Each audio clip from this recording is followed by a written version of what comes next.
Rahul Gandhi vision సాకారం కాబోతోందా? కేంద్ర ప్రభుత్వం తీసుకున్న సంచలన నిర్ణయం ఏంటి? దాని వెనుక బీహార్ ఎన్నికల ఎజెండా ఉందా? కేంద్ర ప్రభుత్వ కీలక నిర్ణయంపై ప్రతిపక్షాలు ఏమంటున్నాయి?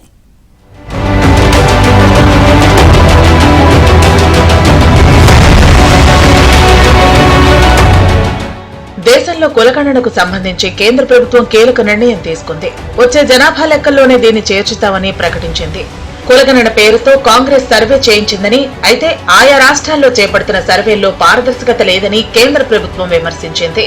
కేంద్ర కేబినెట్ లో తీసుకున్న నిర్ణయాలకు సంబంధించిన వివరాలను మంత్రి అశ్విని వైష్ణవ్ మీడియాకు వెల్లడించారు. కులగణన అంశం కేంద్రం పరిధిలోకి వస్తున్నప్పటికీ కొన్ని రాష్ట్రాలు మాత్రం సర్వేల పేరుతో వాటిని నిర్వహించాయన్నారు. ముఖ్యంగా విపక్షాలు అధికారంలో ఉన్న రాష్ట్రాల్లో రాజకీయ కారణాల వల్ల వాటిని చేపట్టారని అశ్విని వైష్ణవ్ విమర్శించారు. తదుపరి దేశవ్యాప్తంగా చేపట్టే జనాభా లెక్కల ప్రక్రియలో కులగణనను చేర్చి పారదర్శకంగా చేపట్టాలన్నదే మోదీ ప్రభుత్వ సంకల్పమని ఆయన చెప్పారు. Some states have done this well, while some others have conducted such surveys purely from a political angle in a non-transparent way.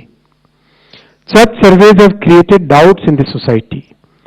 Considering all these facts and to ensure that our social fabric is not disturbed by politics, under the leadership of our Prime Minister Shri Narendra Modi ji, the Cabinet Committee of Political Affairs has decided today, that is 30th April 2025, that caste enumeration should be included in the forthcoming census.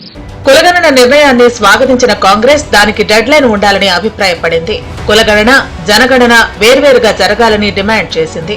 తెలంగాణలో తొలిసారిగా కులగణన శాస్త్రీయంగా నిర్వహించామన్నారు కాంగ్రెస్ అగ్రనేత రాహుల్ గాంధీ.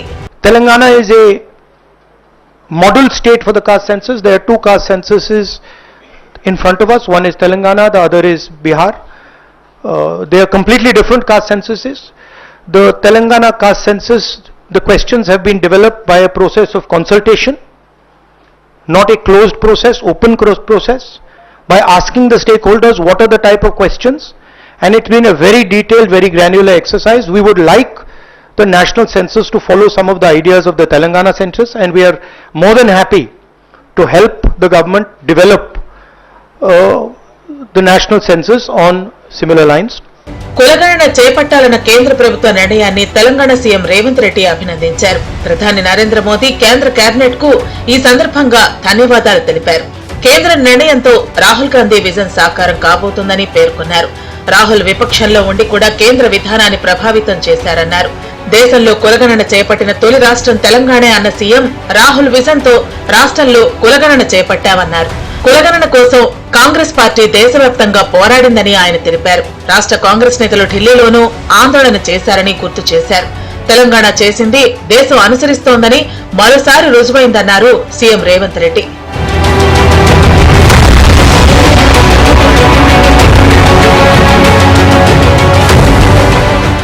కులగణనపై కేంద్ర నిర్ణయం తెలంగాణ ప్రభుత్వ విజయమని అన్నారు TPCC chief Mahesh Kumar Goud. Rahul Gandhi ఆలోచన మేరకు సీఎం రేవంత్ రెడ్డి మంత్రుల బృందం నిర్ణయం తీసుకుని పారదర్శకంగా కులగణన సర్వే చేశామన్నారు.